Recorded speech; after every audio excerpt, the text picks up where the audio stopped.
Anantapuram ZP కార్యాలయంలో జ్యోతిరావు పులే వర్ధంతి సందర్భంగా పూలమాలలు వేసి నివాళులర్పించిన టీడీపీ జిల్లా అధ్యక్షుడు వెంకట శివుడు యాదవ్.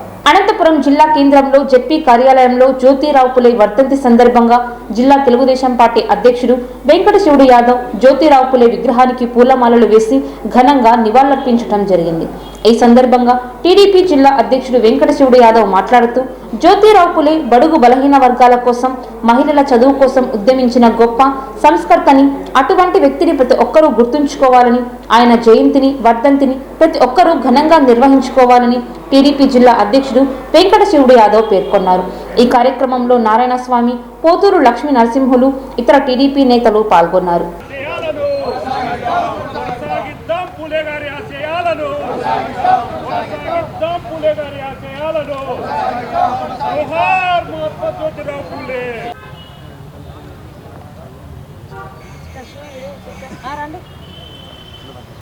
గతంలో చేసిన సమాజానికి ఏం చేశారనే దానిపైన అందరం ఒకసారి గుర్తు చేసుకొని, ఈ రాష్ట్రం అయితే ఈ దేశం అయితే ఆయనకు ఒక మార్గదర్శకంలోనే ఒక ఇదిగా ఉంది. ముఖ్యంగా మహిళల కోసం ఆయన ఎంతగానో తన భార్యకే ఒక టీచర్గా చదువు చెప్పించడం జరిగింది. ఆ కార్మికులు కష్ట నష్టాలను కూడా తెలుసుకొని ఉన్నత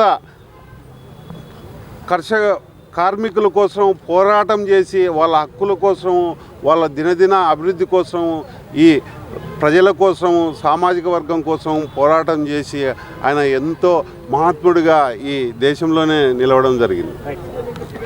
పూలమాల వేసి ఘన నివాళులు అర్పించడం జరిగింది. జ్యోతిబా పూలే గారి యొక్క ఆశయ సాధన కోసం తెలుగుదేశం పార్టీ ఇవాళ బడుగు బలహీన వర్గాలకు, వెనుకబడిన తరగతులకు ఆశాజ్యోతిగా నిలబడినటువంటి జ్యోతిబా పూలే ఆశయాలు అనుసరణీయం. సామాజిక రుగ్మతలను రూపుమాపి పేదవారికి అంటరానితనం అనేటువంటి ఒక మహమ్మారిగా చూసేటువంటి క్రమంలో మానవులందరూ సమానమే, అన్ని అవకాశాలు కూడా ఉండాలనేటువంటి ఒక స్ఫూర్తితో